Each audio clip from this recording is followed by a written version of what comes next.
अस्सलामुअलैकुम नाज़रीन, इस एपिसोड के शुरुआत में हम देखते हैं जंगल से कई सिपाही मोहतात अंदाज में आगे बढ़ रहे होते हैं। आगे बढ़ते बढ़ते वो दो हिस्सों में तकसीम हो जाते हैं, जबकि मंगोल छुप के उन्हें देख रहे होते हैं और आगे बढ़कर एक दस्ते में से कुछ कई सिपाहियों को खींच लेते हैं। आगे चलने वाला सिपाही पीछे देखता है, परेशान होता है और एकदम से भाग पड़ता है। दूसरे दस्ते पर भी मंगोल बड़ी बड़ी थैलियां फेंक देते हैं। आधे कई सिपाही गिर जाते हैं और आधों पर जाल आ गिरता है। इससे पहले कि वो उठते और संभलते मंगोल उन पर तलवारें तान लेते हैं। अगले लम्हे तुर्गुत बे एक तरफ से सामने आते हैं और कहते हैं सब के सब खड़े हो जाओ। ये सुनते साथ ही कई सिपाही खड़े हो जाते हैं और मंगोलों के बेस में जेर कुताई लोग सामने आते हैं, यानी कि यहाँ तरबियत दी जा रही थी। तुर्गुत भी आगे बढ़ते हुए कहते हैं अभी कुछ देर पहले दर्जन भर सिपाही शहीद हुए, तुम सब मर गए सिपाहियों। फिर भागने वाले सिपाही को आगे बुलाते हैं और उससे पूछते हैं तुमने अपने पीछे गायब होने वाले सिपाहियों को क्यों नहीं देखा? तुमने अपने दूसरे भाइयों को इतला क्यों नहीं दी? अगर तुम एहतियात का दामन हाथ से ना जाने देते, 4 भाई शहीद हो जाते तो भी तुम्हें गात को बेनकाब करना चाहिए था, लेकिन तुमने परवाह किए बगैर जारी रखा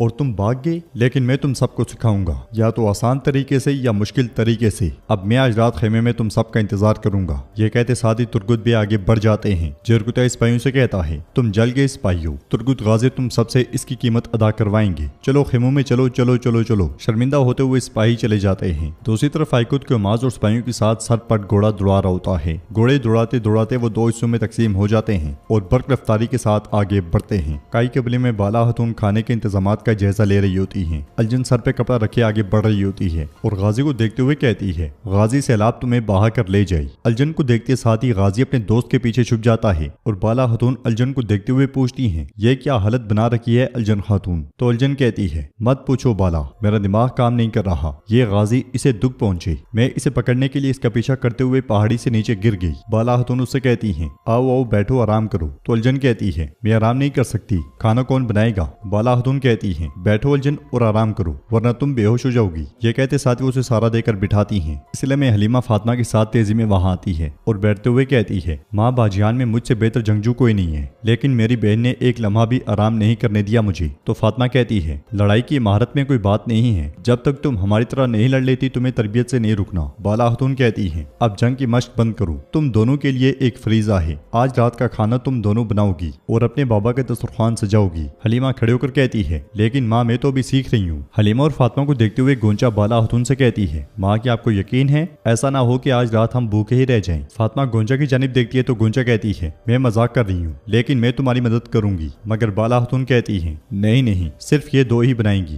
गाजी खड़े होकर पूछता है बाला हतून क्या ये मुकाबला करेंगी कि किसका खाना बेहतर है और किसका नहीं? ये सुनकर अलजन चिल्लाते हुए कहती है तुम आग मत भड़काओ, मैं उठ नहीं सकती वरना मैं तुम्हें बताती। बाला हतून अलजन को पुरस्कून करती है और उन दोनों से कहती है तुम दोनों ये कर सकती हो, चलो बेटी। हलीमा कहती है माँ हम कर सकती हैं, लेकिन बाबा कहाँ हैं? उनसे पूछते हैं कि वो क्या खाना चाहते हैं। तो बाला हतून कहती है तुम्हारे बाबा कबीले में नहीं है बेटी, वो जब शाम को आएंगे तो तुम्हें मिलेंगे। हलीमा खुश होते हुए कहती है अपने बाबा के लिए मैं सबसे बेहतरीन खाना बनाऊंगी। ये कहते साथ ही हलीमा भाग पड़ती है और फातिमा उसके पीछे जाती है। उधर हम देखते हैं कि उस्मान साहब जंगल में तने तनहा घोड़ा दौड़ा रहे होते हैं और बर्क रफ्तारी से आगे बढ़ते ही चले जाते हैं। वो आगे बढ़ते बढ़ते समुद्र के किनारे बहुत से तुर्क सरदारान तक जा पहुंचते हैं जिन्होंने अपने कबाइल के झंडे उठाए होते हैं। जासूसी के अल्फाज इस्तेमाल करते हुए एक सरदार पूछता है ए मुसाफिर तुम्हारा सफर कहाँ का है? जवाबन उस्मान साहब कहते हैं मेरा सफर सुर्ख सेब के लिए है। सरदार पूछता है तुम्हारी मंजिल क्या है? तो उस्मान साहब कहते हैं मेरी मंजिल शहादत है। सरदार पूछता है तुम किससे मिलना चाहते हो? तो उस्मान साहब कहते हैं रियासत के साथ। सरदार पूछता है रियासत कहाँ है? तो उस्मान साहब कहते हैं पूरी दुनिया है। यह सुनते साथ ही वो सरदार सीने पे हाथ रख लेते हैं और उस्मान साहब कहते हैं ए इंतजार करने वाले, जिनके घोड़े आग उगलते हैं और जिनकी तलवारें इंसाफ दिलाती हैं, उन लश्करों की खातिर बताओ सुर्ख सेब कहाँ है? तो सरदार समुंदर की तरफ इशारा कर देता है और वो सब उस्मान साहब को लेकर आगे बढ़ जाते हैं। वो आगे बढ़ते बढ़ते सफेद दाढ़ी वाले बुजुर्गों के पास जा पहुंचते हैं। सलाम दुआ के बाद उस्मान साहब बैठ जाते हैं और एक बुजुर्ग कहते हैं अर्तगल गाजी के बेटे उस्मान साहब, आपने हमारे दिखाए जाने वाले एतमाद को ठेस नहीं पहुंचाई। आप मंगोलों को घुटनों के बल ले आई, आपने बजंतीन से खून की कै करवाई, आप दोनों महजू पर फतेहयाब हुए। तो उस्मान साहब कहते हैं ए वल्लाह हमारी फतह हमारी ताकत की बदौलत नहीं बल्कि हमारे ईमान की बदौलत है।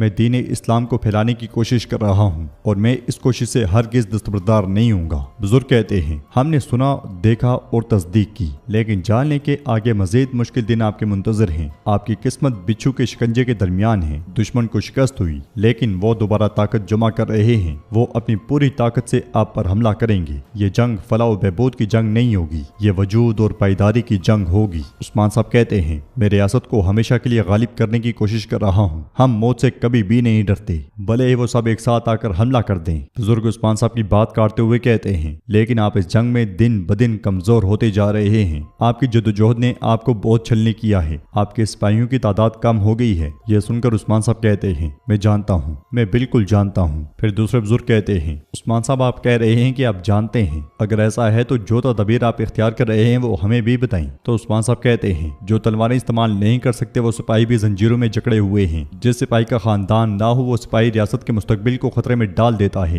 इस वजह से मैं तमाम गैर शादीशुदा सिपाहियों को शादी के बंधन में बांध दूंगा। मैं इस पे काम करूंगा। मैं रियासत के लिए हर दस्तयाब जराई इस्तेमाल करूंगा और पैदा होने वाले बच्चे हमारी रियासत और हमारे मकसद को हमेशा के लिए परवान चढ़ाएंगे। यह सुनकर पहले वाले बुजुर्ग कहते हैं, सलामत रहें उस्मान साहब। जैसे जैसे कुफार की तादाद बढ़ रही है, आपको भी उनके बराबर होने के लिए ऐसा करना होगा। उस्मान साहब कहते हैं, रियासत वो है जो हमेशा मुस्तकबिल की पेशनगोई करती है। अकलियत होना किसी कौम के फना होने के मुतरादिफ है। नई नस्ल का मतलब उम्मीद है, वरना आजादी इन जमीनों पे ज्यादा अरसा नहीं रह पाएगी। बुजुर्ग कहते हैं, हम इस मामले में आपकी मदद करेंगे। आपकी आबादी को बढ़ाने के लिए तुर्कमान कबाइल इराक और हलब से बहुत पहले ही निकल चुके हैं। आप उन्हें अपने पास आबाद करेंगे। तलवार पकड़ने के लिए सिपाही, तिजारत करने के लिए ताजिर आएंगे। इस तरह आपको जंग और तिजारत दोनों से जो महसूल मिलेगा वो आपकी रियासत को मजबूत करेगा। दूसरे बुजुर्ग कहते हैं, महसूल रियासत को बेहतर बनाने के लिए सबसे मौसर निजाम है उस्मान साहब। यह मुस्तकबिल की पेशनगोई है। तो उस्मान साहब कहते हैं, यकीनन आप ठीक कह रहे हैं। तुर्कमानों के लिए हमेशा हमारे पास जगह मौजूद है। जरूर आएं और आबाद हों। वो कब आएंगे? अगर ये जान लूं तो ये मेरे लिए ज्यादा बेहतर होगा।